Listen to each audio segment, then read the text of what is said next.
Melt. This is Harry J. Anslinger, Commissioner of the Federal Bureau of Narcotics. The Treasury Department intends to pursue a relentless warfare against the despicable, dope-peddling vulture who preys on the weakness of his fellow man.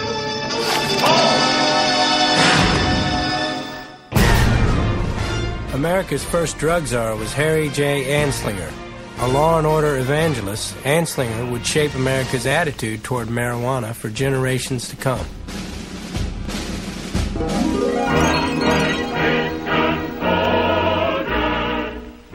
Like many Americans, Anslinger was a prohibitionist. These morally correct citizens sincerely felt that progress could only be achieved by controlling the depraved impulses of the masses. Swordfish.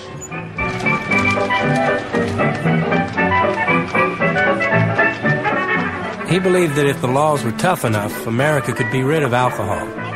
Put enough people in jail, and eventually the public will learn to behave. And he applied this same philosophy to mounting the government's war on drugs. Special Treasury agents are part of a massive force created solely to control the traffic in narcotics. You got any merchandise obtained in Canada or abroad? No. Have you any liquor? No. Get out of the car and let's take a look at it.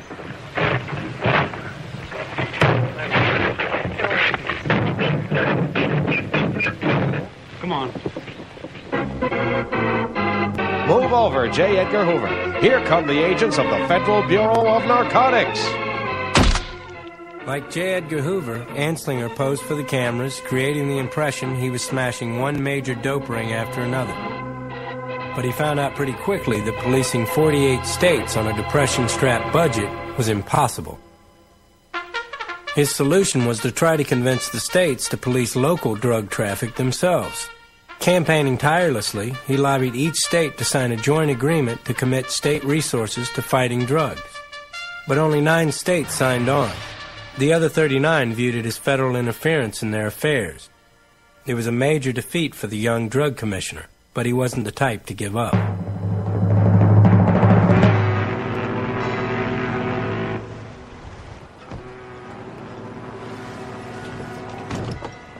Meanwhile, marijuana, carried by West Indian sailors, arrived in port cities like New Orleans.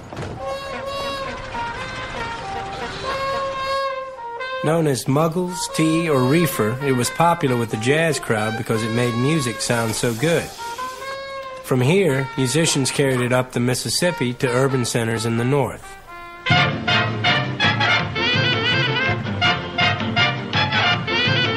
you ever met that funny reefer man? Have you ever met that funny reefer man? If he says he swam to China, wants to sell you South Carolina, then you know you're talking to that reefer man. Have you ever met that funny reefer man? Oh, that funny, funny, funny reefer man. If he trades you dimes for nickels, he says watermelons are pickles. You know you talking to that reefer man. Or have you ever met that funny reefer man? Oh, that funny, funny, funny reefer man. He smokes a reefer, he gets high, then he flies to the sky. That funny, funny, funny reefer man.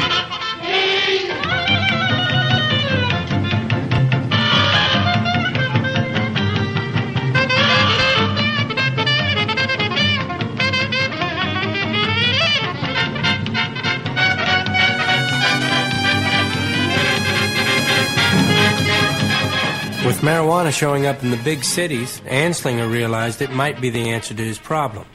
If he could persuade white America that marijuana was a deadly menace, frightened voters might push their state legislators to sign on to his Uniform Narcotics Act. Are you high? What are you talking about? It's the full melt. The Full Melt Show. A marijuana discussion about news, culture, politics, and lifestyle. FullMelt.com. Toll free. 844-420-TALK. 844-420-TALK.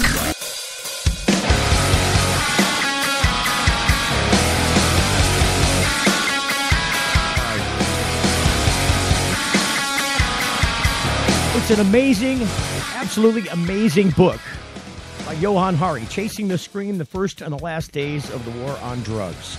Welcome to the Full Melt Show. Our guest all hour, if we can get him on the phone, it's an international call to London, is Johann Hari, the author, New York Times best-selling author. And what an awesome book that is. Robert, are you having a good time? Is it working out? Okay, he is. Robert, our phone screener, is trying to... It looks like we had a busy circuit earlier. Not here, but the international circuit was busy. I couldn't reach Johann. That is not a good thing. But what I'll end up doing is dial him through here if we can't get him on the other line. But about the book, when you're talking about the subject of the war on drugs, and specifically with marijuana, there's a story behind why it is the way it is. And, some people know the story, and some people know parts of the story, and some people, in fact, many people know none of the story at all. And what the deal is that, this all ties back to that beginning. The way things are on the ground floor today in the war on drugs, and especially as it relates to the subject matter we talk about on this show, which is cannabis and marijuana. It's the same thing. I don't know why I say cannabis and marijuana. Let's just call it what it is. It's cannabis.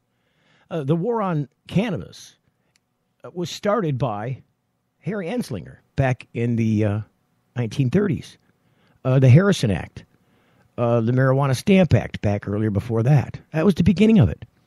And this book specifically addresses not only where the war on drugs began and why you see some of the messaging as so over the line, so prohibitionist, so propagandistic, to make a word, is because of the way it was rooted, the way it began. When you grow a plant from a seed, you get what the seed predetermined. What it grows out of the ground will be predetermined by what's in that seed. And I'm telling you that Johann Hari's book, Chasing the Scream, really describes that seed. Where did it come from, and where did it go? And how does it look today, and why? It's really a fascinating book. But I'd like to invite you in to join in the program once we get him on the line. Write the number down. It's a toll-free number, 844-420-TALK. So it's, I think we actually might have put them together here. So it looks like we got Johann on the line. So let's see if we can get Bob to...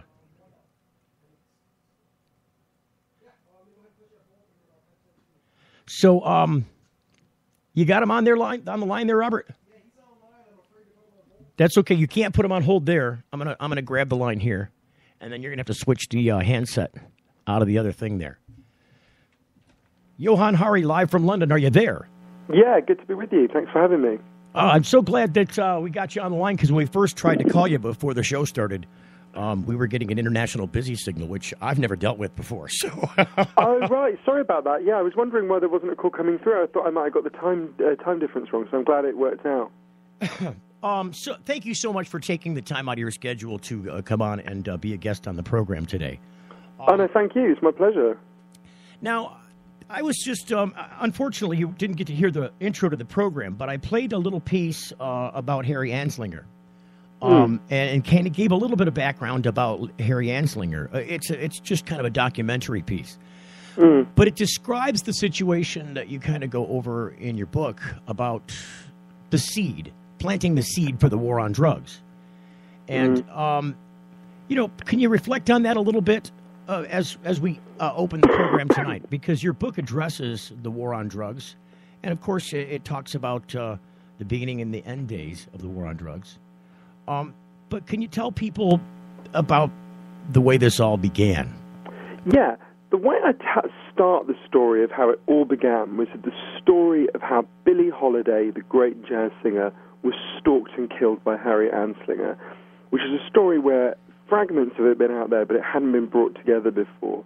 And it really tells us a lot about both how the drug war began, what it was about at the start, what it's about now, and I think how we end it.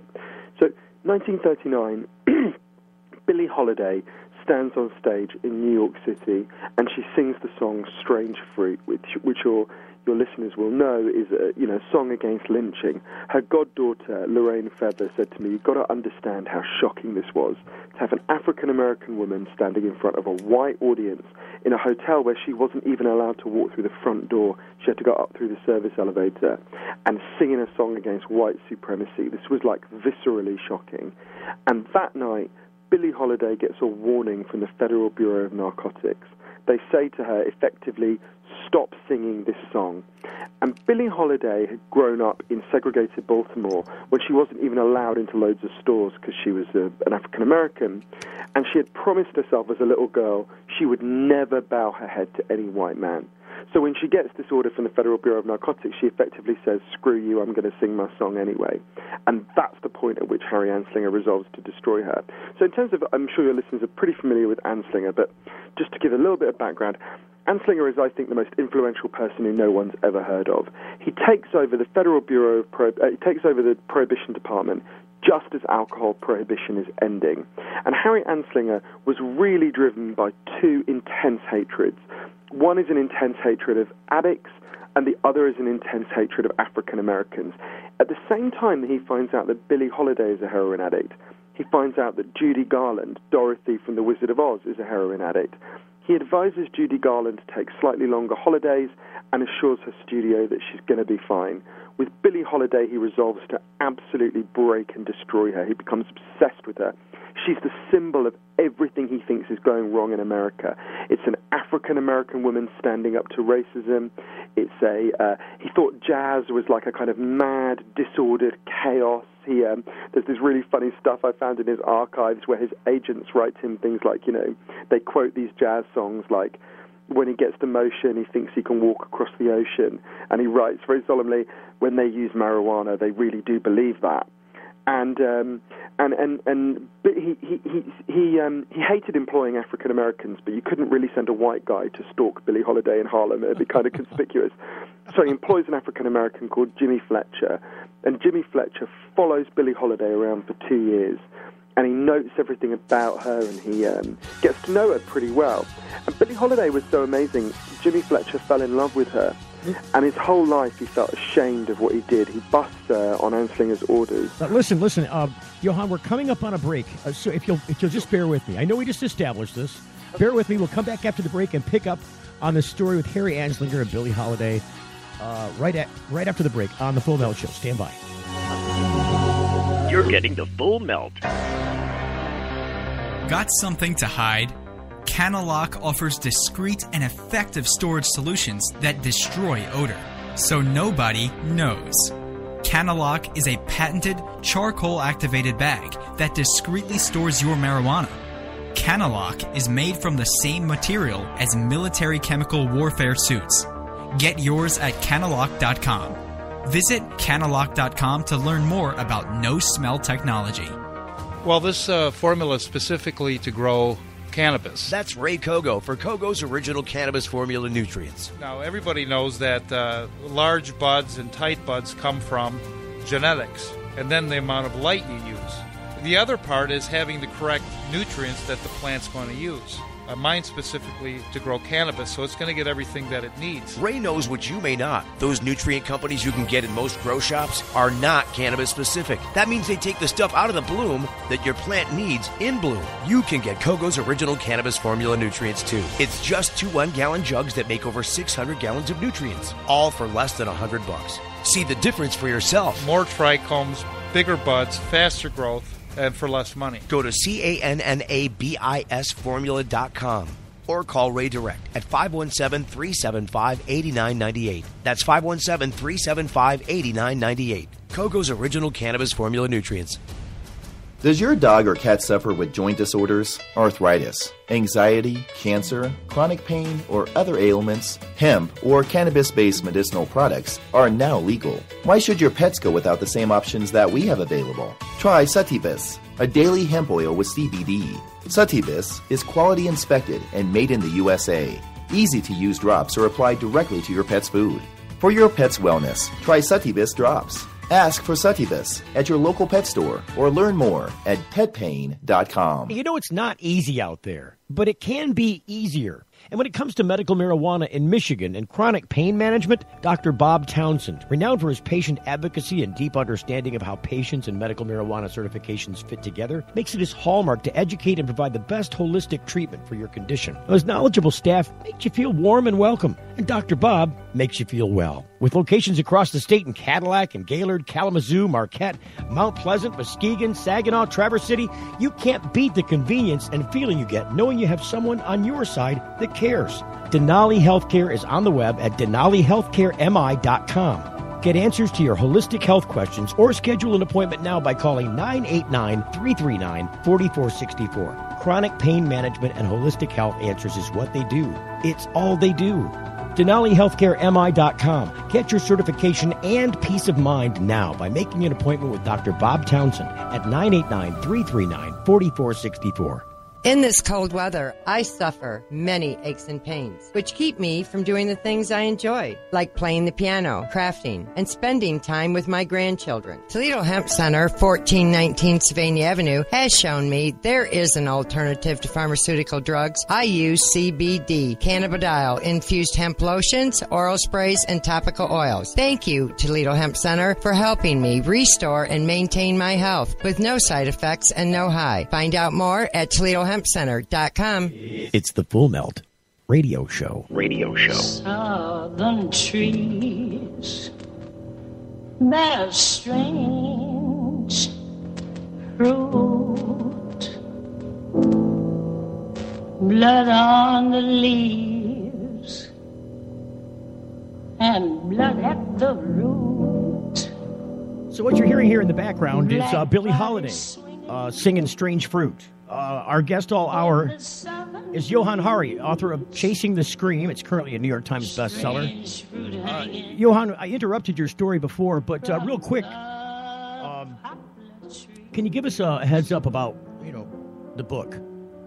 Yeah, it's really moving hearing that. Should I just finish the story about what Anslinger did to Billie Holiday? Yes, please do. Yeah. So she's put on trial because Anslinger ordered the stalking of her.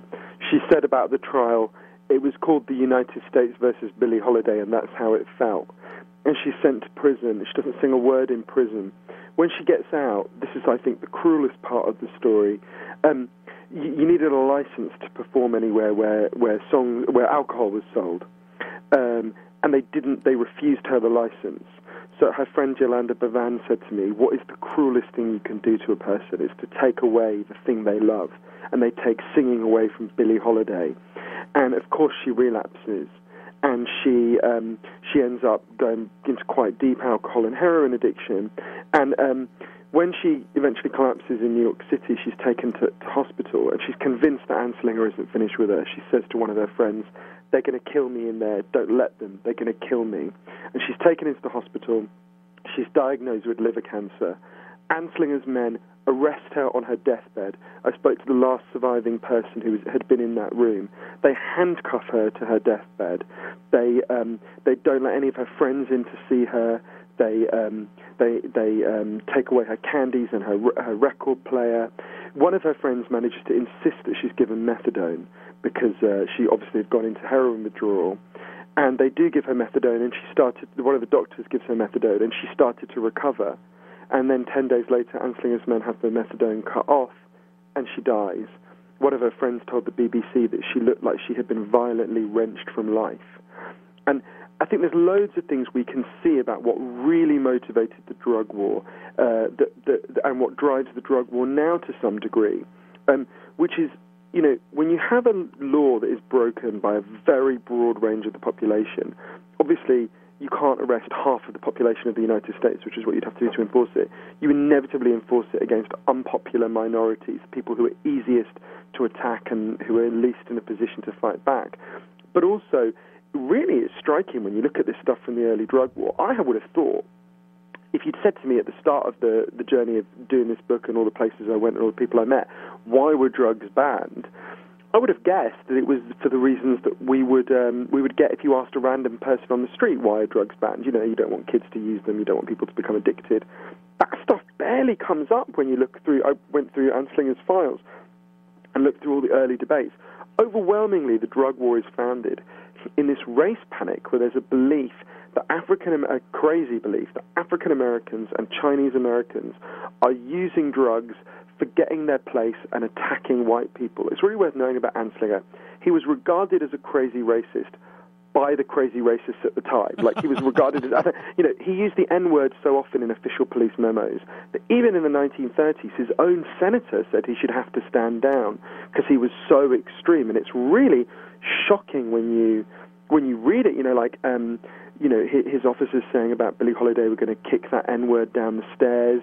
You know, the use of the N-word so often, way beyond what was normal even in kind of racist white circles. So there's a real, you know, it was really driven by race. You know, you pointed this out in the difference between the way that they treated white heroin addicts and black heroin addicts. Specifically, you bring up an example of another entertainer in the entertainment field. Yeah, at the same time that Harry Anslinger finds out that Billie Holiday is an addict, I think we were saying before, he found out that Judy Garland was a heroin addict. And he just pats her on the back and tells her she's going to be all right. You know, it's very revealing. The other example, which is even more shocking, is Harry Anslinger finds out that Joe McCarthy, the you know, notorious anti-communist red baiter, who he, of course, massively admired, was an opiate addict. And he goes to see McCarthy and basically says, you know, oh, you want to cut back on this, Senator? And Senator McCarthy says that he won't. So Anslinger arranges for him to have a private prescription that he goes and picks up in Washington, D.C. You know, it's very revealing. No one wants to enforce the drug war about someone they like and care about. You know, I've yet to find any evidence of any politicians whose kids become addicts who phone the police and have them taken away. You know, that just doesn't happen. When it comes to anyone that we care about, we all become, you know, compassionate anti-drug war people. I think it's very revealing. The other fascinating thing that I think is really relevant to your audience is what Anslinger does with marijuana. Obviously, he's probably most remembered for Reefer Madness, the kind of Reefer Madness craziness, but it's really interesting. When he becomes head of the Federal Bureau of Narcotics, he's asked about marijuana, and he says, effectively, I'm paraphrasing, but I've got no problem with it. You know, it's not addictive, it's not a problematic drug. But the problem was, heroin and cocaine just were not that big in America at that time. There's not enough to sustain this enormous bureau, and that he inherits from alcohol prohibition. And that's when he suddenly announces this Damascene conversion, where he says, you know, oh, actually, marijuana is worse than heroin. I mean, that's literally what he says. Marijuana is worse than heroin. Marijuana is the worst drug in the world.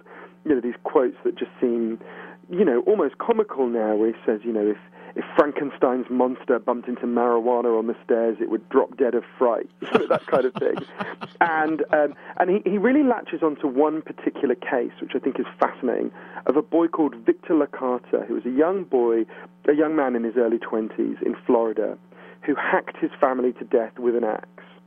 And Anslinger, with the help of the kind of Fox News of its day, Hearst newspapers, announces that this is what will happen if you use marijuana. You will hack your family to death with an axe. And this case becomes really famous and notorious, and it's one of the main kind of anti-marijuana, you know, kind of cause célèbre in America. Years later, someone goes back and looks at the psychiatric files for Victor LaCarta. There's not even any evidence that he used marijuana. This was a boy with a congenital insanity in his family. His family had actually been told not long before it happened that he needed to be put away in a sanitarium to be cared for, and they had refused and kept him at home. So this whole birth of the drug war, and particularly the birth of the war on marijuana, is founded on a hoax, and it's very revealing going through Anslinger's archives. You know, he gets, for example, there's a doctor, Dr. Ball, his name was, who writes to Anslinger and says, you know, Mr. Anslinger, I've seen what you're, I'm paraphrasing, I'm not giving the exact words, but, you know, Mr. Anslinger, I've seen what you've been saying about marijuana.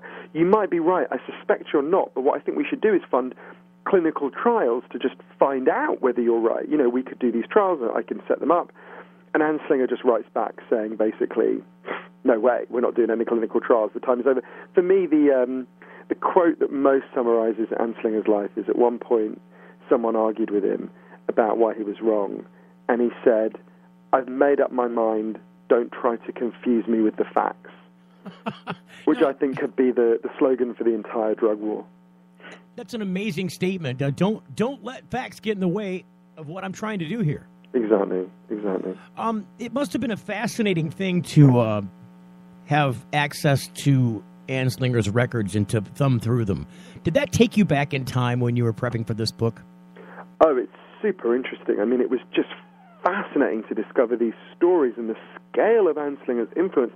And you flick through it, and one day you find a letter from President Kennedy, and the next day you find a letter from... I mean, it's just riveting. Some of the most heartbreaking stuff in his archives is ordinary people writing to him, saying... sometimes from he built this horrific so-called treatment center in Lexington in Kentucky, or people and just people who've been imprisoned writing to him saying, I'm sure if you understood what this was like, you wouldn't be in favor of this. It's very disturbing. One of the most disturbing stories around Anslinger, and I tell this story in the book as well, is of a doctor called Henry Smith Williams, who was a doctor in California who treated drug addicts both when drugs were legal and then when drugs were banned. And he became really Anslinger's nemesis, and Anslinger, like with Billie Holiday, destroys this man.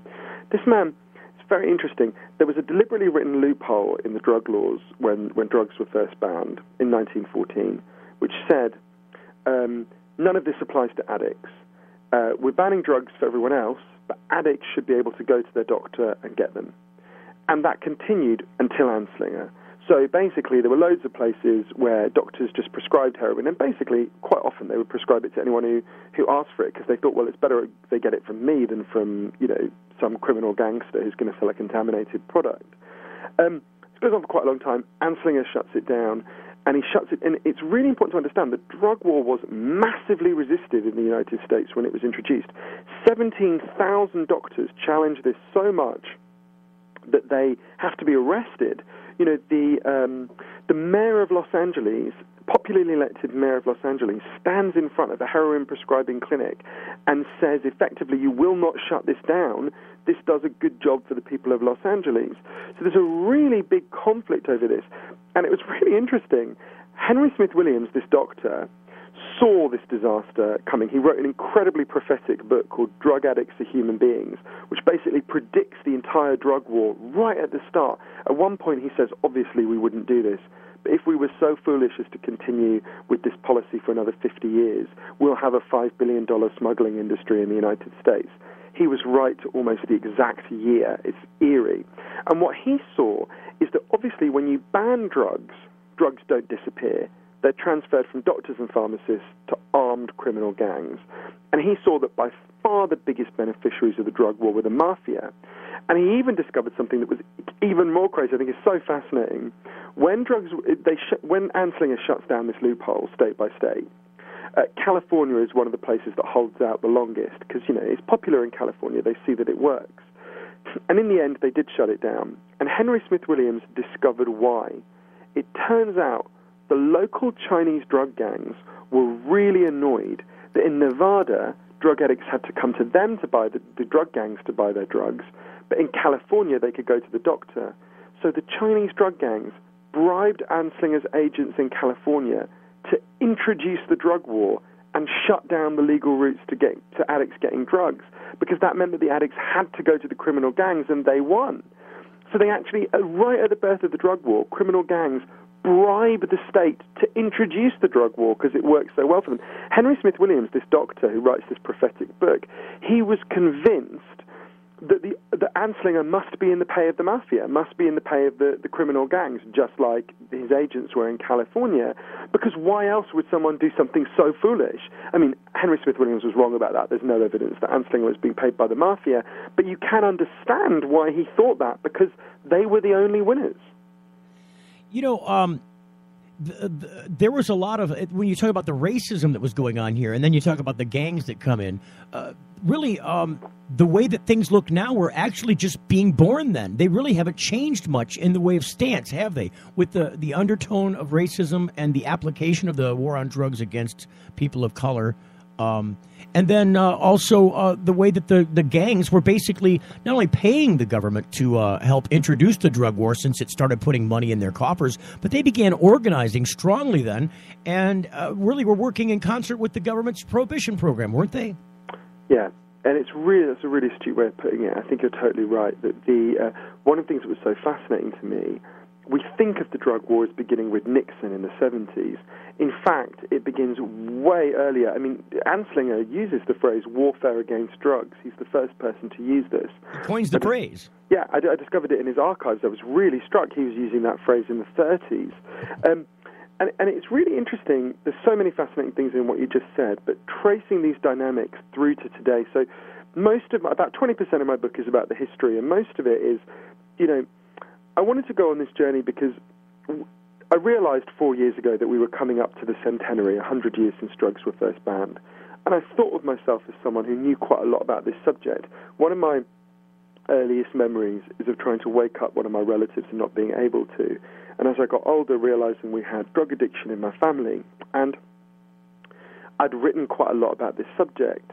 And I just kind of realized that there were loads of really basic questions I just didn't know the answer to. Like, why did the drug war begin? Why do we continue with it, even though so many people can see it doesn't work? What are the alternatives like in practice? And what really causes drug addiction? And I just couldn't find the answers in what I was reading, so I ended up going on this long journey. What I wanted to do, I ended up going across 30,000 miles, across 9 countries over 3.5 years. And what I really wanted to do was sit with people whose lives have been changed by this approach one way or another and just hear their stories and learn what their lives are like. So I ended up meeting a really broad range of people, from a transsexual crack dealer in Brownsville, Brooklyn, to the only person to ever be at the heart of the deadliest Mexican drug cartel and get out and live to tell the tale, to a scientist who spends a lot of time feeding hallucinogens to mongooses, to the only country that's ever decriminalized all drugs from cannabis to crack with incredible results.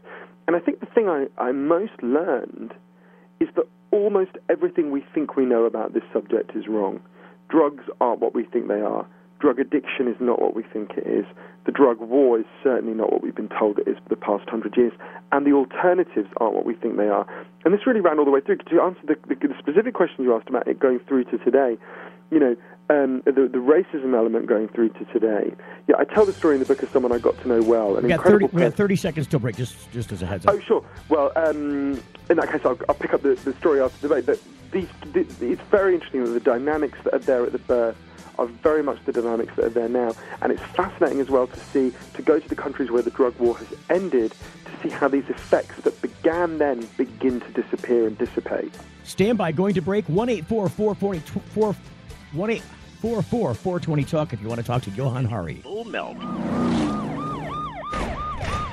If you or someone you know received a traffic ticket, has been charged with a misdemeanor, drinking and driving, criminal offense, or has had their driver's license taken away, they need an attorney. They need attorney Glenn McCandless. He's helped hundreds of people solve their legal problems over the past 16 years. My law firm is dedicated to providing quality legal services at affordable rates. Call us at 586-755-2900. Again, that's 586-755-2900. Call now. Hey, it's Steve Green for the Sweet Leaf in Flint, because now getting safe access to medical cannabis patients in Flint, Michigan is never more welcoming. Presenting the Sweet Leaf, a brand new patient experience, bringing 12 carefully selected caregivers housed in 9 separate offices to distinctly assist you with their knowledge and reputation for excellent patient care. Classes and training coming soon in the large community room. Check it out in person, 400 South Dorr Highway, or call 810-259-2571. The Sweet Leaf Center in Flint, 810-259-2571. Got something to hide? Canalock offers discreet and effective storage solutions that destroy odor, so nobody knows. Canalock is a patented charcoal-activated bag that discreetly stores your marijuana. Canalock is made from the same material as military chemical warfare suits. Get yours at canalock.com. Visit Canalock.com to learn more about no-smell technology. In this cold weather, I suffer many aches and pains, which keep me from doing the things I enjoy, like playing the piano, crafting, and spending time with my grandchildren. Toledo Hemp Center, 1419 Sylvania Avenue, has shown me there is an alternative to pharmaceutical drugs. I use CBD, cannabidiol-infused hemp lotions, oral sprays, and topical oils. Thank you, Toledo Hemp Center, for helping me restore and maintain my health with no side effects and no high. Find out more at ToledoHempCenter.com. Does your dog or cat suffer with joint disorders, arthritis, anxiety, cancer, chronic pain, or other ailments? Hemp or cannabis-based medicinal products are now legal. Why should your pets go without the same options that we have available? Try Sativus, a daily hemp oil with CBD. Sativus is quality inspected and made in the USA. Easy-to-use drops are applied directly to your pet's food. For your pet's wellness, try Sativus drops. Ask for Sativus at your local pet store or learn more at petpain.com.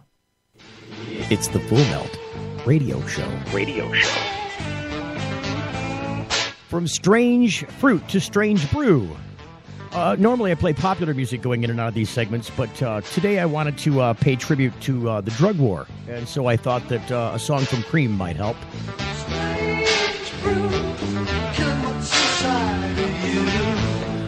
Our guest all hour is Johann Hari, best-selling author of Chasing the Scream, the first and the last days of the war on drugs. Johann, fast forward to 1975. Harry Anslinger dies. Didn't he die a broken and lonely man? Well, I think even more revealingly, he died using the drugs that he had banned. He developed angina and he started taking opiates. And I think it's incredibly revealing that Harry Anslinger became both a drug dealer and a drug user. He arranges for Joe McCarthy to be given a prescription of heroin, or opiates rather, and he uses opiates himself. And I kind of wonder, the first time he injects himself with opiates, did Harry Anslinger think about all the people whose lives he ruined for doing the same thing? Did he think about Billie Holiday? Did he think about Henry Smith Williams, that doctor we were talking about, who he destroyed for prescribing those drugs and had the police harass and break? Did he think about all that? I don't know. I wonder. Based on your book, Johann, it seems to me that you and Harry Anslinger have a common bond, and that's that your life was shaped early on by an impression caused by drugs. Is this true? Well, that's interesting. I hadn't thought of it that way. Anslinger, when he was, he grew up in a place called Altoona in Pennsylvania, and when he tiny hilly country out there. Been to Altoona.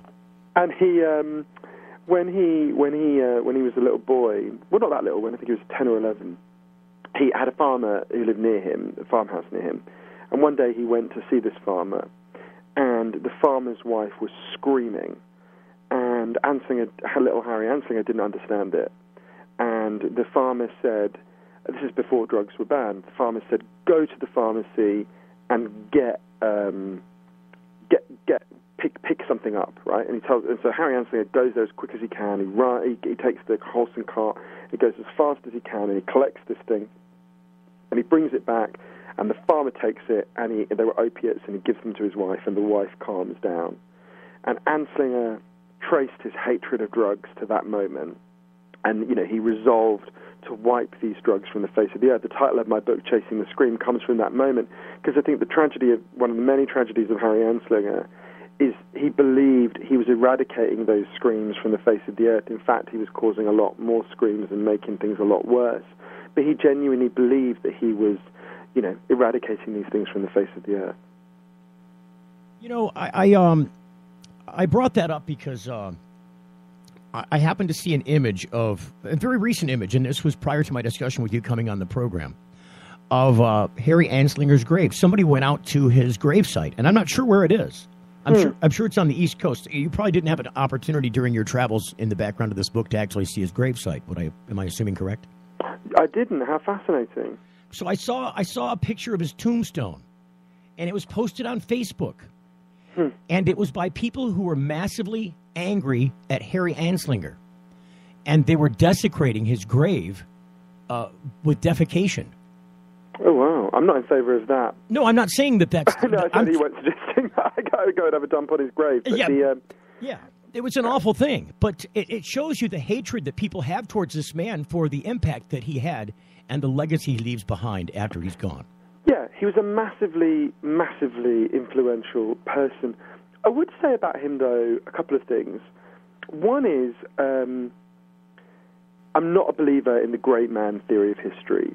The way I would think of Harry Anslinger is he was like a great surfer, but he needed a great wave. And ultimately, Anslinger could only do what he did because of the way American society was. He was a genius at conducting people's fears and getting them to run through his department. But ultimately, if there hadn't been very deep racism and all sorts of authoritarian impulses, he couldn't have done that. So I think that's an important thing to bear in mind. It's tempting to kind of concentrate it in one person and project it all out there. But actually, I think it's while he was an extremely influential person, he was also existed in a much wider context. The other thing I would say about Harry Anslinger, and there's one admirable thing about Harry Anslinger that it became very ironic. This is hard for us to get our heads around now, but when Anslinger was one of the first American public officials to say that the mafia was real. At the time, in the 30s and 40s, really up till the early 60s, it was regarded as a mad conspiracy theory, the way that we would regard like a birther or a truther now, right? It was regarded as a kind of wacky, ludicrous theory. But Anslinger, it turned out, was right. I mean, he asserted the reality of the mafia right from the start. He said that it wasn't a conspiracy theory, it was something that really existed, and he was totally right. And the great tragedy of Anslinger, I think, is partly, so he assumes that everything would work out like that. Basically, with the mafia, he followed his hunch, insisted on it against everyone else's insistence, and turned out to be right. His hunch was vindicated. So I think he kind of thought, well, he had this hunch about marijuana, he had this hunch about all sorts of other things. What if I just stick to my hunch and just disregard all these doubters? Sooner or later, I'll be vindicated. The real tragedy of Anslinger's take on the mafia, though, is he genuinely believed he was breaking the mafia. Actually, he was the biggest friend they ever had. Right. Because he transfers this whole massive industry to their control. It's what keeps them alive. I suppose anecdotally, I think that a clock is right twice a day. Yeah, that's true. So, fast forwarding on to the 60s, and we talked in the book about the real reason behind addiction and what addiction means. Can you speak to that a minute? Sure. If you had said to me, and this is something I just knew nothing about, if you had said to me 4 years ago, what causes, say, heroin addiction, I would have looked at you like you were a little bit simple-minded, and I would have said, well, heroin causes heroin addiction. It's kind of obvious. We've been told a story for 100 years about addiction that's become like our common sense. We think that if you, me, and the next 20 people who to walk past your studio, if we all used heroin together for 20 days, on day 21 we would all be heroin addicts because there are chemical hooks in heroin and our body would start to physically need those hooks, and that's what addiction is. The first thing that alerted me to the fact that there's something wrong with that story is when it was explained to me, if you or me step out into the street and we're hit by a car and you break your hip, you'll be taken to hospital, and it's quite likely you'll be given a lot of diamorphine by the doctors. Diamorphine is heroin. It's much stronger heroin than you'd get on the streets because it's not contaminated and cut down by dealers. It's quite likely you'll be given that diamorphine for a long time.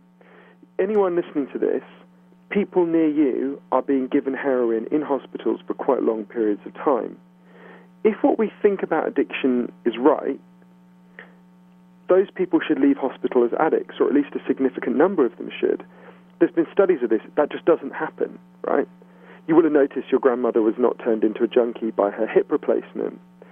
And when I learned that, I didn't really know what to do with it because it's just so weird. It's so contrary to what we think. Until I went and interviewed a guy called Bruce Alexander. He's a professor in Vancouver and one of the most important and revolutionary figures in this field. Bruce explained to me the theory of addiction that we have, the one that we all believe, the old one, comes from a series of experiments that was done earlier in the 20th century. They're really simple experiments. Your listeners can do them at home if they're feeling a little bit sadistic. You get a rat and you put it in a cage and you give it 2 water bottles. One is just water and one is water laced with either heroin or cocaine. If you do that, the rat will almost always prefer the drugged water and almost always kill itself within quite a short period of time. You might remember there was a famous Partnership for Drug-Free America advert that showed that experiment and showed the rat dying and said something like, "It will happen to you." Right. Bruce comes along in the 70s and he says, hang on a minute, we're putting the rat in an empty cage. It's got nothing to do except use this drugged water. Let's do this differently. So Bruce built Rat Park. Rat Park is like heaven for rats. Anything a rat could want, it's got in Rat Park. It's got cheese, it's got coloured balls, it's got nice tunnels, it's got loads of friends, it can have loads of sex, and it's got both the water bottles, the drugged water and the normal water. And of course the rats try both because they don't know what's in them. But here's the fascinating thing. In Rat Park, they don't like the drugged water. They hardly ever use it. None of them ever use it in a way that looks compulsive. None of them ever overdose. Now, there's a really interesting human example of this that I can tell you about in a second, but what Bruce says is this shows us that both the right-wing and the left-wing theories of addiction are wrong. So the right-wing theory is, you're a hedonist, you're indulging yourself, it's a moral failing. The left-wing theory is your brain gets hijacked, you get taken over, you become a slave. What Bruce says is, it's not your morality, it's not your brain.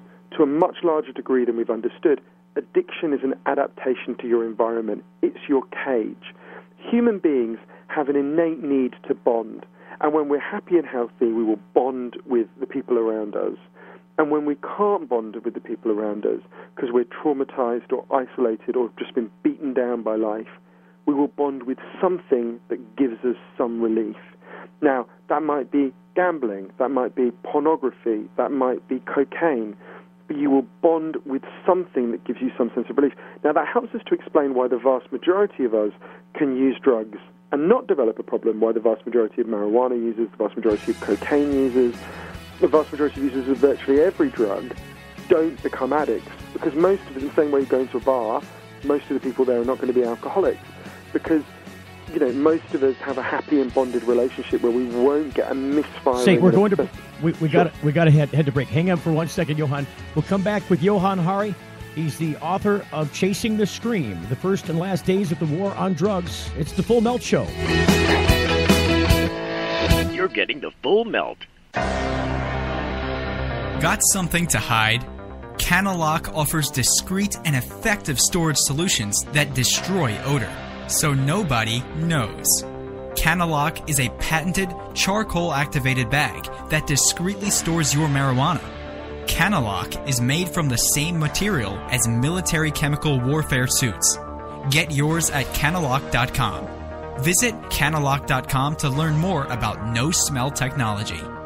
Hey, it's Steve Green for the Sweet Leaf in Flint, because now getting safe access to medical cannabis patients in Flint, Michigan is never more welcoming. Presenting the Sweet Leaf, a brand new patient experience bringing 12 carefully selected caregivers housed in 9 separate offices to distinctly assist you with their knowledge and reputation for excellent patient care. Classes and training coming soon in the large community room. Check it out in person, 400 South Dorr Highway, or call 810-259-2571. The Sweet Leaf Center in Flint, 810-259-2571. 571. People believe lots of things. A recent study showed that 1 in 5 thought the sun revolved around the earth. 50% believe they can sense someone staring at the back of their head. Some fake beliefs can make you laugh, but others are dangerous. Like the misconception, recently dispelled by the American Medical Association, that marijuana has no medicinal value, which caused police departments over the past century to arrest millions. So, will cops change their minds now that medical marijuana is legalized? Just because you confront a misconception with facts, don't think that people will automatically see the light.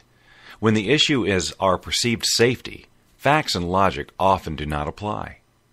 It goes beyond the simple resistance to admitting you are wrong.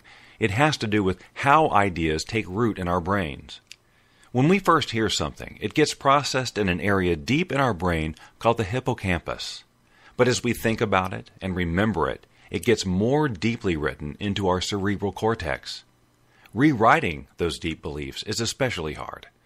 When false beliefs face new information, it turns out the truth doesn't always set people free. You know, it's not easy out there, but it can be easier. And when it comes to medical marijuana in Michigan and chronic pain management, Dr. Bob Townsend, renowned for his patient advocacy and deep understanding of how patients and medical marijuana certifications fit together, makes it his hallmark to educate and provide the best holistic treatment for your condition. His knowledgeable staff makes you feel warm and welcome, and Dr. Bob makes you feel well. With locations across the state in Cadillac and Gaylord, Kalamazoo, Marquette, Mount Pleasant, Muskegon, Saginaw, Traverse City, you can't beat the convenience and feeling you get knowing you have someone on your side that cares. Denali Healthcare is on the web at denalihealthcaremi.com. Get answers to your holistic health questions or schedule an appointment now by calling 989-339-4464. Chronic pain management and holistic health answers is what they do.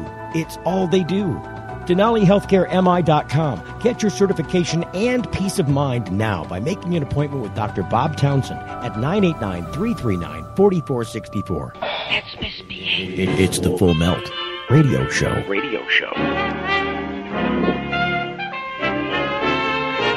It started a long time ago. It was seeded in racism and run by a man who ended up becoming the world's first drug czar. Am I saying that correctly? Would you agree with me on that, Johann Hari? Yeah, I mean, he was the head of the Federal Bureau of Narcotics, the second head. Yeah, I think that's a fair way of characterizing him. I mean, it's not literally the term they would have used, but it's pretty much right. When we went to break, you were wrapping up the idea of what causes addiction. You were telling the rat story. You want to finish up that thought? Well, there's a good human example of this, right? At the same time as Rat Park, there was an experiment going on called the Vietnam War, right? In Vietnam, 20% of American troops were using heroin regularly in quite big quantities. And if you look at the stuff from the time, people are really worried. They thought, because they believed the old theory of addiction, they thought, oh my God, we're going to have hundreds of thousands of drug addicts on the streets of the United States. Actually, what happened? There were studies that followed the people home. They came home, and the overwhelming majority, 95%, just stopped. They didn't go to rehab. They didn't go to any treatment. They just stopped. Because if you're taken out of a hellish pestilential jungle where you don't want to be and you could die at any moment, and you go back to your nice life in Wichita, Kansas with your friends and your family, it's the equivalent of being taken out of that first cage and being put into Rat Park. You don't want to be out of it all the time. Anyone listening to this, you don't have to think about the drug laws. I've got in front of me a bottle of water that I'm drinking while we're speaking. I'm guessing you've got a drink in front of you. We could both be drinking vodka now, right? Perfectly legally, we could be drunk, right? You've probably got enough money in your bank account, you could be drunk for the next month. I have, right? We could just be drunk. Yeah. We're not. Not because anyone's stopping us, but because we've got something we want to be present for in our lives. Right. We've got things we want to do. And that's the biggest explanation of why people like some of my relatives and some of the people I love became addicts, because they didn't have something, and their lives were so bad they didn't want to be present in them. And if you want to help people to overcome addiction, you've got to make their lives better. I went to a country where they've done this, Portugal, where they've decriminalized all drugs. Nearly 15 years ago, they had one of the worst drug problems in Europe. 1% of the population was addicted to heroin. Crazy. They set up a panel of scientists and doctors to figure out what would genuinely solve the problem. And the panel came back and said decriminalize all drugs, from cannabis to crack. But, and this is the crucial next step, take all the money we currently spend on arresting and harassing drug users and use it to help addicts reconnect with the society. So the biggest thing they did was just subsidize jobs. Say you used to be a mechanic. When you're ready, they'll go to a garage and they'll say, if you employ this guy as a mechanic, we'll pay his wages. We'll pay half his wages. The goal was to make sure that every addict in Portugal had something to wake up for in the morning. And the results are in. It's been nearly 15 years. Injecting drug use is down by 50%, 50%. Virtually nobody in Portugal wants to go back. Overdoses massively down. And ordinary drug users, the vast majority of drug users who don't have a problem with their drug, they just have liberty. The police don't go looking for you. It's not a crime, So what you have is compassion for addicts and help to turn their lives around, and liberty for the ordinary drug user, which is exactly how it should be. It's an answer to the problem. It seems like a good one, and it also seems like an alternate description of exactly what 12-step programs have been doing for a very long time. Reconnecting people with other people, putting together the pieces that fell apart that caused you to fall into addiction in the first place. I think that's really important, that the real value of NA and AA and that model, and I have a lot of support for it, and some disagreements with some of the more theological aspects of it. But I think you're exactly right. The amazing thing about it is it provides an alternative place where people can bond and connect that's not the environment of drug use. It gives you a way of getting out of that environment, and that is just incalculably valuable and saves people's lives. Look, we've only got about 4 minutes left in the show, and I want to talk about the, where you want to send people to get the book. Where's the best place to get the book? But I also wanted to, before we got out of here, touch on this transsexual in New York, because that seemed to be a component of your book that was rather amazing, too. Can you touch on that just a bit before we talk about where to get the book? Chino Hardin was conceived when his mother, who was a crack addict, was raped by his dad, who was an NYPD officer.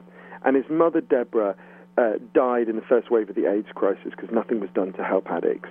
In fact, it was a crime to hand out clean needles. And when Chino was 13, Chino became a crack dealer. And I got to know Chino really well over three and a half years.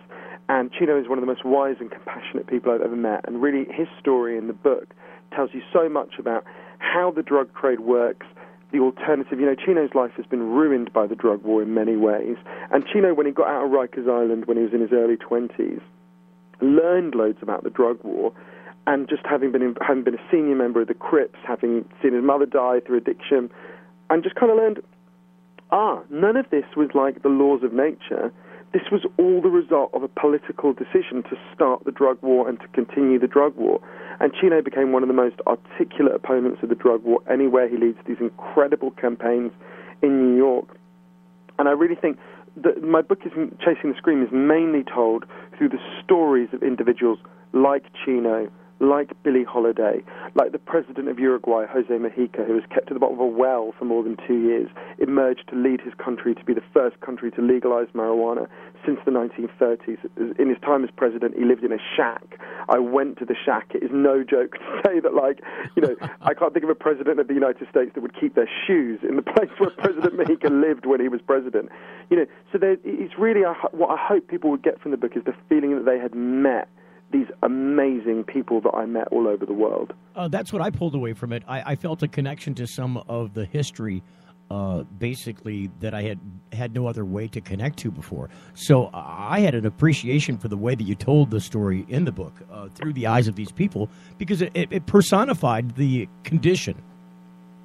Oh, I'm really thrilled that you said that. I think part of the drug war can only really continue because we've dehumanized so many of the people at its heart.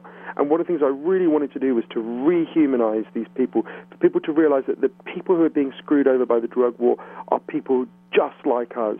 And people can get the book at chasingthescream.com, Amazon, Barnes & Noble, any good bookstore, basically. But at chasingthescream.com, they can also listen to the interviews with loads of these people like Chino, President Mujica, hundreds of different people who I learned so much from about the book. Billie Holiday's friends talking about what Anslinger did to her.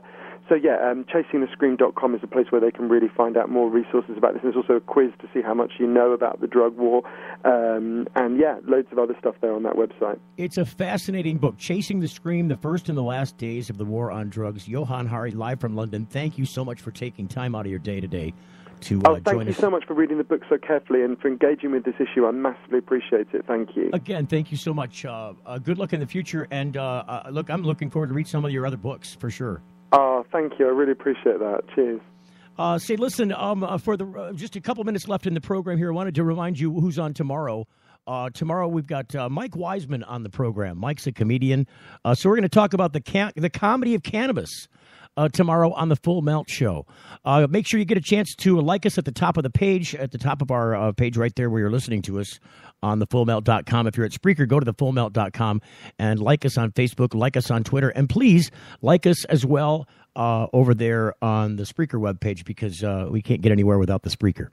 So it's been a fascinating time. I really had a great time during the program today. I hope you enjoyed the story that Johann told, because it's fascinating, I think, to know where the history of things are and why people fight the fights that they do, both in their personal lives and also in fighting the war on drugs and trying to modify this issue for people across the country. So looking forward to Mike Wiseman tomorrow, and also to talk about what we got coming up next week. Don't forget also on the 21st, that's a Saturday, a live broadcast from the THC Expo's Med site, Gage Green and the people at Motown Meds. So we have that going on for you there. Did I miss something here with the end? No, I see what's going on. Here it comes. Here it comes now, I think. Anytime music should be popping up. Hey, there it is. It's the end of the show. Thanks for joining us on thefullmelt.com. We'll see you tomorrow with Mike Wiseman.